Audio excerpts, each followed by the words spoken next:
Hey everybody, welcome back to Race of History. We are about to start a whole slew of new series. I've got one on the Franco-Prussian War coming up. I've got one on Genghis Khan coming up. But we are going to get through pretty quickly Extra Histories, World War I, the Seminal Tragedy series. And so we're going to start that today, part one, the Concert of Europe. Let's get into it.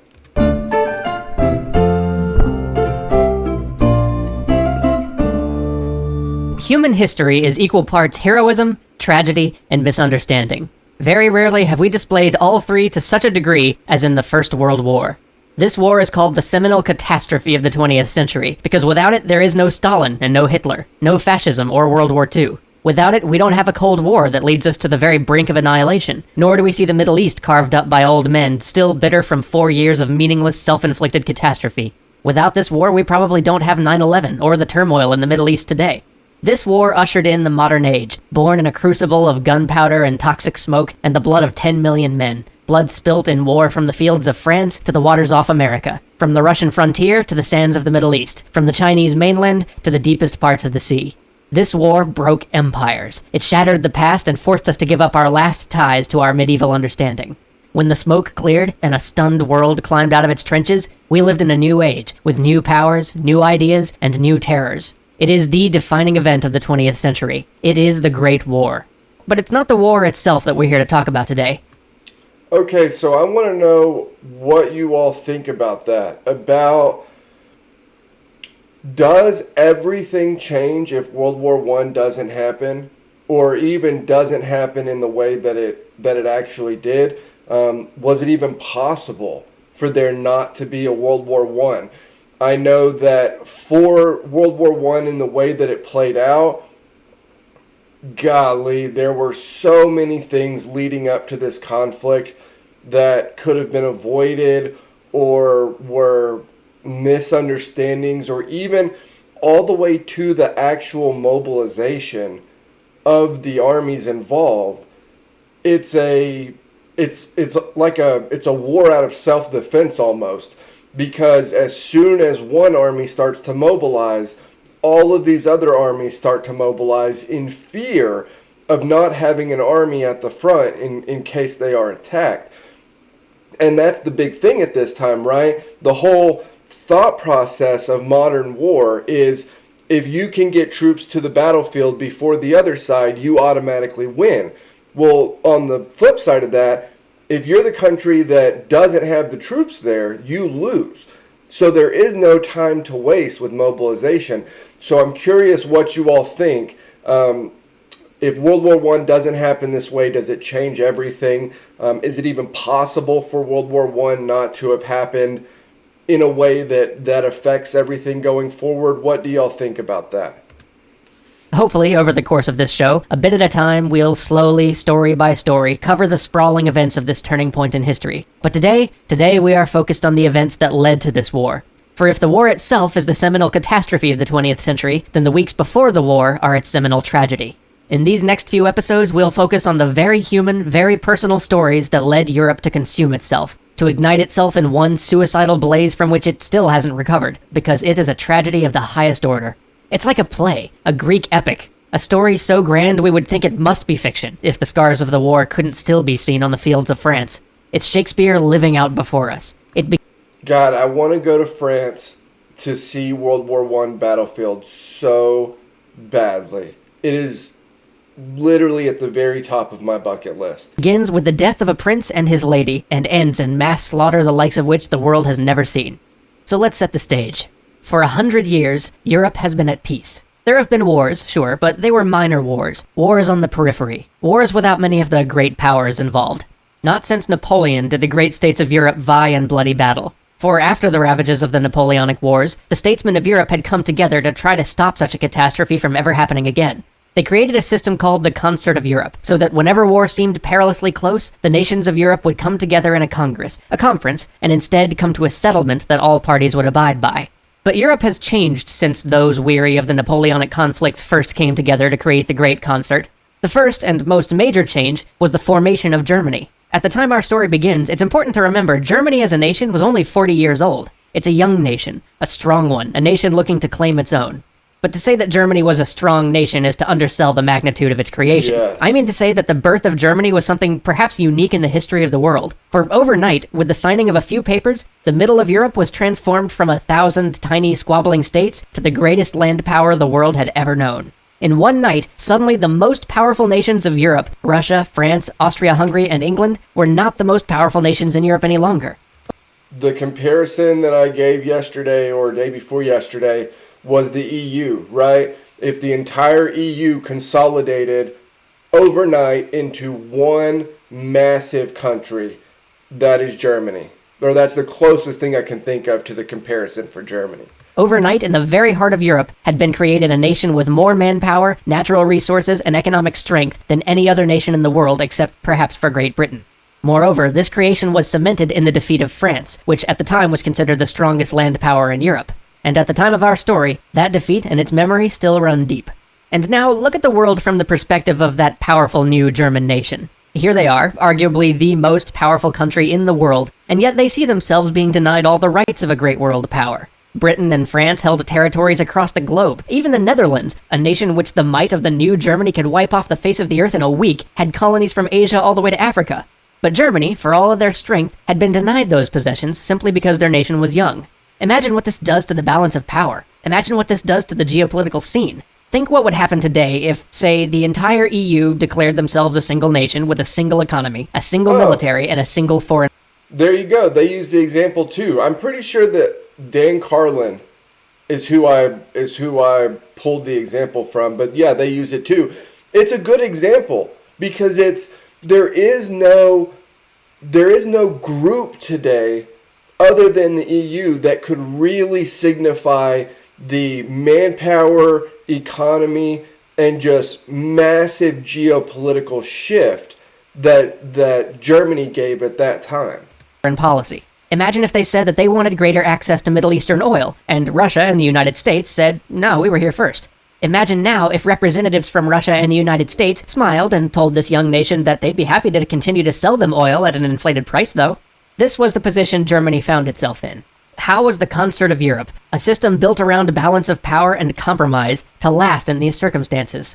And yet, for 40 years, it did. And this brings us to the second major change since the Napoleonic Wars: the men.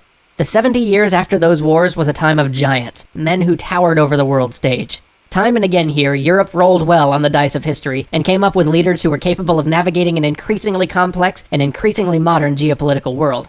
In the 1800s, Russians saw men like Alexander II, who understood that Russia needed to modernize to survive. He began dismantling serfdom, reformed judicial practices, encouraged universities, and pursued peace, understanding that Russia was in no position to fight the major European powers.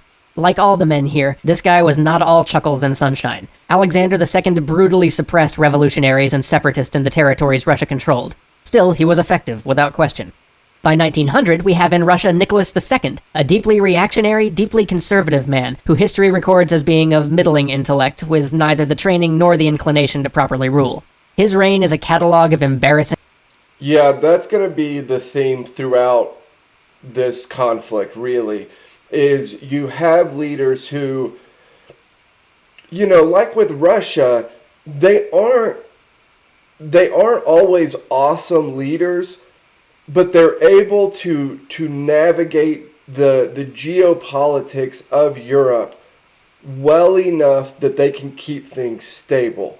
And a huge piece of this leading up to, this big bang here is the fact that Germany has pulling the strings all over Germany and really all over Europe, Otto von Bismarck. And that's a huge win on that roll of the dice. But there are leaders who maybe aren't great because some of them weren't, before this time period leading up to the World War I, but they are sufficient enough to maintain the balance. And once Bismarck is gone and once the rest of these leaders are gone, you really see a downturn in not just leaders who are able to keep that balance, but even whether, a lot of the new leaders don't even know if they really want to keep the balance. They don't know if they like the way that they are strategically situated with the current, status quo the way that it is. And so, that leads to some pretty bad decisions being made from the leaders of these countries. Mismanagement. This is the man who fell under the sway of the mystic Rasputin. This is a man who couldn't even coordinate his own coronation. A man who let 1,300 people die in a human stampede on the day he was crowned, because, I kid you not, there was not enough beer and pretzels. And this is the man who held a ball that day anyway, because, hey, why let a few hundred deaths spoil your day? And this is the man who will, in the end, hold the fate of the world in his hands. And by this point in Austria, we have as emperor an 84-year-old man, 2 years away from his death and battered by the weight of the life he's led. His foreign minister, Berthold, is neither a bad man nor a stupid man, but he is a weak and vacillating man at a time when European politics are all about strength. And Germany? Germany, during the 20 years following its creation, had unquestionably one of the greatest diplomats the world has ever seen, Otto von Bismarck. This is a man of great ability and great appetites, a man known to smoke 3 cigars at once and down a bottle of champagne at breakfast, a man who probably deserves an entire episode just to himself, but for our purposes, he is the man who held the concert of Europe together under the incredible strain of the creation of the new German state. We just did the Otto von Bismarck series, but I cannot overstate how important he was to maintaining peace in Europe. Now, this is just my opinion. There are historians that argue very strongly against it. There are also historians that have the same viewpoint as me. But my opinion is that World War I does not break out if Otto von Bismarck could hold this place in European and German power forever, right? Obviously, that's not the way that life works. He was dismissed, but then he dies. And so it's just not the way that things work. But I'm of the opinion that had he stayed in that spot, he could have maintained this balance long term simply by maintaining a friendship with Russia. And there was no way that France or Britain were going to join an open conflict against Germany and Russia. I just don't think there's any way that war takes place. But, history just, it has a way of just falling kind of in the right or wrong direction sometimes, and that's what happens here. He gets dismissed, and then things start to roll away from Germany pretty quickly. His life's work was to ensure that France and Russia never allied, so that Germany would never be surrounded. This was his nightmare, his greatest fear. And in this, like in many things, he turned out to be right. He famously said that the great European conflagration would come from some damn fool thing in the Balkans, and he warned Kaiser Wilhelm II that within 20 years, his bellicose policies would destroy the Kaiserreich. And he was correct almost to the day. But he was fired by Kaiser Wilhelm II, who has too much historical baggage to get an accurate view of. Suffice it to say that the Kaiser often ends up with a reputation for feeling inadequate. Having been born with a withered arm and grown up hounded by his mother, he came to believe that he had to prove he was masculine, and so... This view of the Kaiser comes from post-World War II writings, okay? If you look at writings from World War I leading up to World War II, the Kaiser is depicted as essentially Satan. Okay, he is this cruel, ruthless, just brutal human who will, there is no means that won't justify the ends. I think a lot of what happens is once Hitler comes to power in World War II, then you start to see this shift of narrative on what exactly the Kaiser was like. And so you start to see this shift because when you're comparing him to a historical figure like Hitler, it's a lot harder to make a man that probably was pretty weak and vacillating, and it's hard to make him look like he's out-eviling Adolf Hitler. Set out to break with Bismarck's policies and show that he was his own man by abandoning the German alliance with Russia and moving Germany towards a much more expansionist stance. He was known for being brash and impulsive, with little tact, crumbling the carefully balanced alliances that had for so long kept the concert of Europe in place. Now, to all this, we have to add one last piece to the stage. Fear. The fear of the dying empires. The fear of those once great nations that now so clearly saw the shadow of death approaching them from behind. The Ottoman Empire, the Austro-Hungarian Empire, and the Russian Empire. The Ottoman Empire was long known as the sick man of Europe. Its decline had been long and slow, with the surrounding nations taking bites out of its carcass as it slowly died. The Austro-Hungarian Empire looked at the fate of the Ottomans and saw shadows of what was to come. They feared they'd be like the Ottomans, dismantled, taken apart piece by piece until they were too weak to fight back. They had once been the most powerful state in Europe, but they ruled over many nations and many peoples, and over the 19th century those peoples had asserted themselves, crying out for their own nations, crying out to be free, to, as people, decide their own fate. And so, through the 19th century, the Austro-Hungarian Empire saw its territory chipped away as the other great nations of the concert of Europe ruled in their conferences that those people had a right to be free. And with each loss, those peoples that the Austro-Hungarian Empire still maintained control of agitated for their own freedom to a greater and greater extent, causing unrest that rocked the empire to its very core. And lastly, we have the Russians. The Russian Tsars ruled the largest country in the world, but, like the Ottomans, their military, economy, and infrastructure were woefully behind the times. And in 1905, when the Russians lost a war with the Japanese, the first time a European power had lost a war to an Asian one in modern history, their weakness became eminently clear to the world. Yes, the war between Russia and Japan mirrors kind of the Winter War for World War II, because it shows very clearly to the rest of the world that Russia is really struggling right now. And so it kind of, like it shows the magnifying glass there, that's what it does. It puts a spotlight on Russia in this concert of Europe. This loss caused a revolution that forced the Tsar to accept a parliament and a constitutional monarchy. But it wasn't in the nature of Alexander II to accept a parliament, and he rebelled against these constraints, leaving his country precariously perched on the verge of revolution.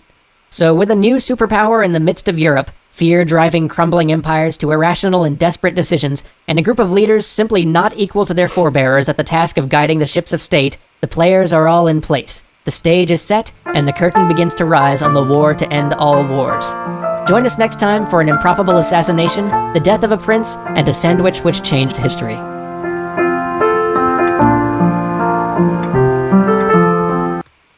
Okay, that was part 1 of Extra History's World War I, the Seminal Tragedy. I'm going to get through this series as fast as I possibly can. I'm hoping to get part 2 out before the end of the day today. But I will get everything out as quickly as I can. As always, like, comment, subscribe, help me keep building the channel over here. I appreciate all of the support and comments and everything like that. If you have any videos that you want to recommend, the channel is run exclusively off of whatever you guys recommend to me. So put them in the comments below, and I'll see you guys next time.